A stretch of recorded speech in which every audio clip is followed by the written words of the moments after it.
Sa totoo lang kasi, yung mga nagsasalita sa mga prosecution, wala naman talagang mga sapat na karanasan yan sa paglilitis.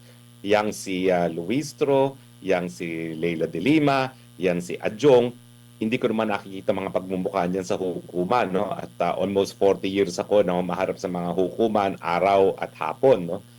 So sa tingin ko, yung mga deklarasyon nila at mga astan nila ngayon, yan ay patunay sa kawalan ng karanasan. Kaya aasahan natin na kung uusad ang kaso ng prosekusyon, talagang sasandalan nila ang mga private prosecutors dahil wala talagang ibabatbat itong mga kongresista. Kaya nga siguro sila naging mga kongresista dahil ayaw nila mag-practice ng batas. Kasi itong mga congressman prosecutors mas interesado na maging senador. At sa tingin nila, itong mga pagiging prosecutors nila ay pamamaraan para sila ay maging senador. Hindi naman nila alam na dahil nga sa popularidad at tiwala ng taong bayan kay BP Sara, lalong hindi sila magiging senador dahil tumayo silang mga prosecutor dyan ngayon sa impeachment ni VP Sara. Para pag-usapan yan at iba pa mga issue ng ating lipunan, makakasama natin si Attorney Harry Roque, dating presidential spokesperson. Attorney, magandang gabi mula Pilipinas. Admar at MJ po ang inyong makakasama. Kamusta kayo, sir? Magandang gabi, Admar MJ. Magandang gabi, Pilipinas. Mabuti naman po tayo rito. Opo, alam ko pong nakatuto kayo sa depensa, sa prosecution ng impeachment laban kay Vice President Sara Duterte. Ano pong masasabi ninyo, lalo na sa mga pahayag ng prosekusyon, na kung meron silang hindi gusto, pinapahayag nila, binabanatan, tunog lata daw yung depensa, gusto nilang makita si Vice President Sara Duterte dito po sa pre-trial, tapos meron pa silang sinasabi na nangongopya ba or pareha, nagtatanong din sila, meron din ba yung pagmarking ng kanilang mga documents na pareha, gusto nila na isabay na lang yung mga estratehiya ng depensa, parang gusto nilang sila na rin ang mag-control, attorney. Well, unang-una, yung mga deklarasyon at mga binibigkas nilang mga salita sa labas ng Senate impeachment court, sa tingin ko hindi yan tama. No? Para po yung sinabi ni Judge Corner dun sa ICC, no? na mga abogado, kung meron silang sasabihin, dapat sa harap ng husgado lamang at hindi sa media. No? So sa tingin ko, yan ay dapat gawin ngayon ng prosecution dahil ang dami nating naririnig sa kanila na dapat sana ay sa loob yan ng impeachment court na banggitin. No? Pangalawa, malinaw na malinaw pa lang, no? Bagamat sila ay nasa pre-trial pa lang, importante na this early, linawin ng impeachment court na any ebidensya labas doon sa panahon na naging Vice Presidente si Sara Duterte ay hindi dapat gamiting ebidensya. Kasi ito ay isang impeachment, no? Para sa mga impeachable offenses na dapat nangyari habang Vice President lamang itong si VP Sara. Patunay ba ito? Ito ba'y senyales na yung mga may ingay, wala talagang sapat na ebidensya, hindi mabigat yung dala-dala nilang ebidensya, attorney? Sa totoo lang kasi, yung mga nagsasalita sa mga prosecution, wala naman talagang mga sapat na karanasan yan sa paglilitis. Yang si Luistro, yang si Leila de Lima, yan si Adjong, hindi ko naman nakikita mga pagmumukha niyan sa hukuman. No? At almost 40 years ako na humaharap sa mga hukuman, araw at hapon. No?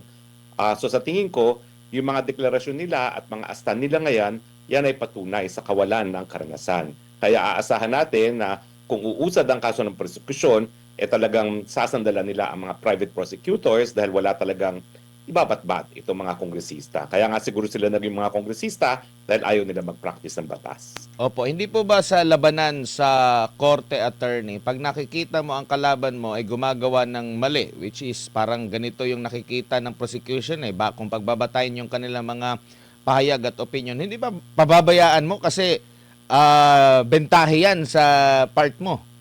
Well, una-una, hindi naman ako sigurado na tamang sinasabi nila sa nakikita nilang mali. Kasi nga, ang obvious, kulang sa karanasan itong mga kongresista na tumatayong prosecutors. No? Mabuti pa sana, hayaan na nila magsalita yung mga private prosecutors kasi yung mga private prosecutors mas bihasa pagdating sa litigation. No? Pero sa ngayon, parang hindi ko nakikita ang kakayahan ng mga congressman prosecutors at lalong-lalong hindi ko nakikita ang kanilang karanasan sa litigation.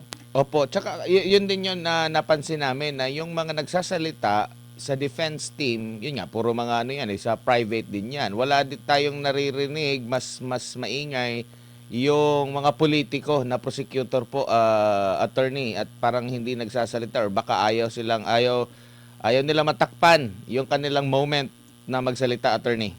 Well, sa tingin ko, kasi itong mga congressman prosecutors, mas interesado na maging senador. At sa tingin nila, itong mga pagiging prosecutors nila ay pamamaraan para sila ay maging senador. Hindi naman nila alam na dahil nga sa popularidad at tiwala ng taong bayan kay BP Sara, lalong hindi sila magiging senador dahil tumayo silang mga prosecutor dyan ngayon sa impeachment ni BP Sara. Ito bang mga ganito yung mga pagpapahayag ng kumbaga sinasabi nila mga propaganda ay dahil itong issue na ito hindi lang sasalang sa impeachment court kundi sa maging sa court of public opinion, attorney? Well, totoo yan, no? Dahil itong impeachment ay sui generis, it's not purely judicial, it's not purely political. Pero kinakailangan naman nakabase sa ebidensya. Kasi kung sila naman ay mag-iimbento lamang at hindi talaga gagamit ng ebidensya, hindi nila mapapatunayan din ang pagkakasala ni BP Sara dahil nag-a-apply pa rin on a supplementary basis ang rules of court dyan sa impeachment proceedings.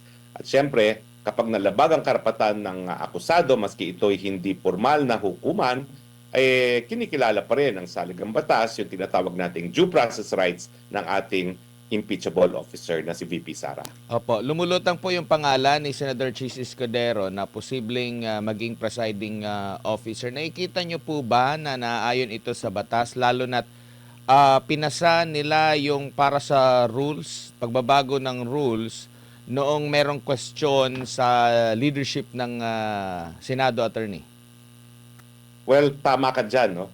Dahil yung rules ay naamyendahan ng peking Senado, no? At malinaw naman na kung sino talaga ang Senado ng mga panahon na yon dahil nung nagkaroon sila ng numero, tsaka lang nila hinalal itong si Sherwin Gatchalian bilang Senate President, sa tingin ko, kinakailangan muna na magpasa sila ng panibagong amendment to the rules para mawala ang duda kung valido ba nga yung ginawa nilang amendment to the rules na magtatalaga ng iba pang presiding officer bukod pa sa Senate President.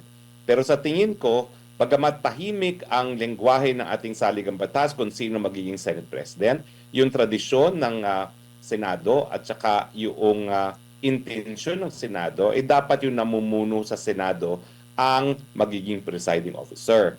Ang tanong, kaya ba yang gawin na isang hindi abogado? Well, ang punto ko naman, dapat bago sila pumili ng Senate President, kinonsideran nila yan na isa sa magiging katungkulan ng Senate President ay pagiging presiding officer ng Senate Impeachment Court.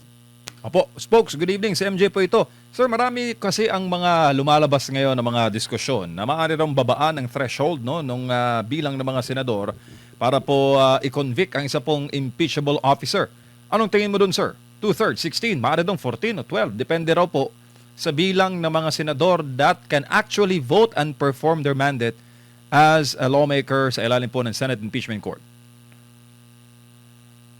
Alam mo, nung nagpumilit sila na si Sherwin Gatchalian ay acting Senate President daw at Senate Pro Tempore, bagamat 12 lang ang bumoto, nakita ko na ng intention nila ay hindi talaga para italaga si Senate sa acting Senate President si Sherwin. No?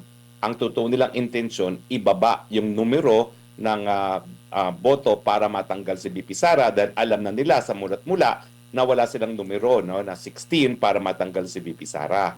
So ako, bagamat kunwari ang pinag-aawayan ay mga posisyon sa Senado, ang talagang pakay nila ay magkaroon ng argumento para nga po maibaba yung 16 dahil sigurado ako wala silang 16 sa ngayon.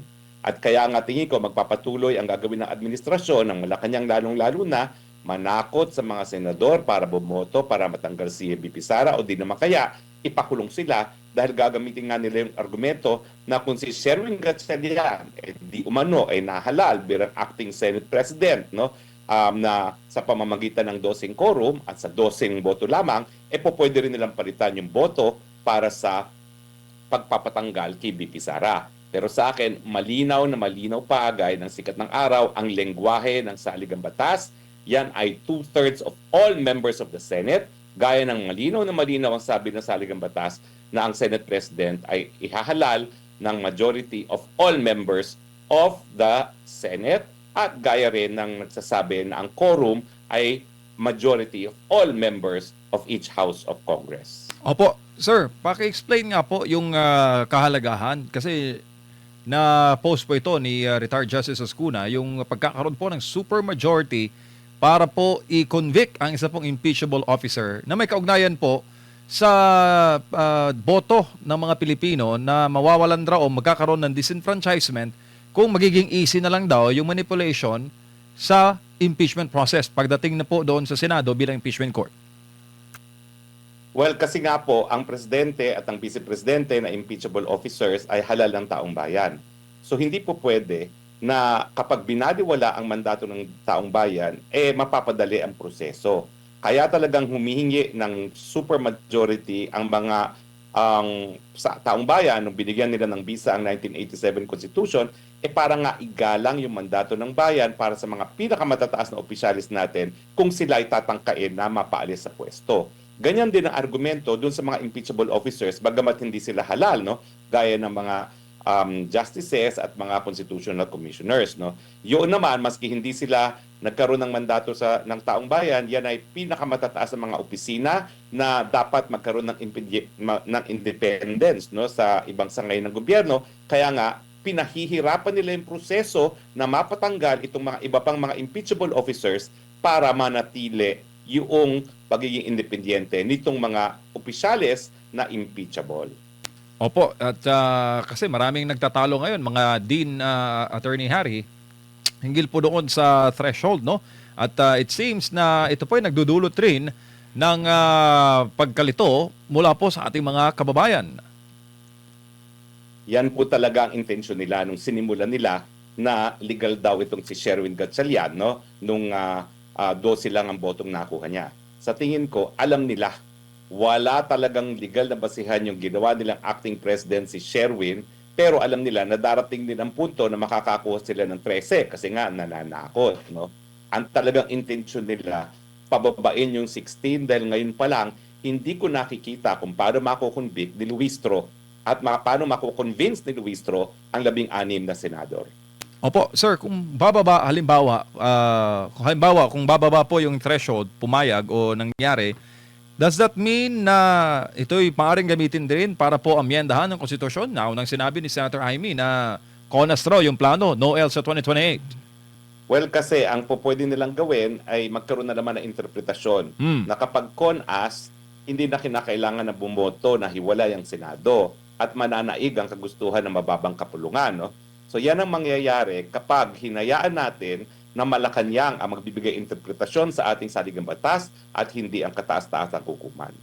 Saan po papasok dito, Attorney, ang last bastion po ng ating demokrasya, ang kataas-taasang hukuman? Well, kaya nga po pinagdadarasal ko na magpatuloy ang pagiging independyente ng ating hukuman dahil bagamat ang mga justices, no, maski sila ay walang mandato na nanggaling sa taong bayan, ang kanilang pagiging co-equal branch of government naman ay nanggagaling dun sa kanilang katungkulan na itaguyod ang kataas-taasang batas sa ating bayan. Yan nga po ang saligang batas.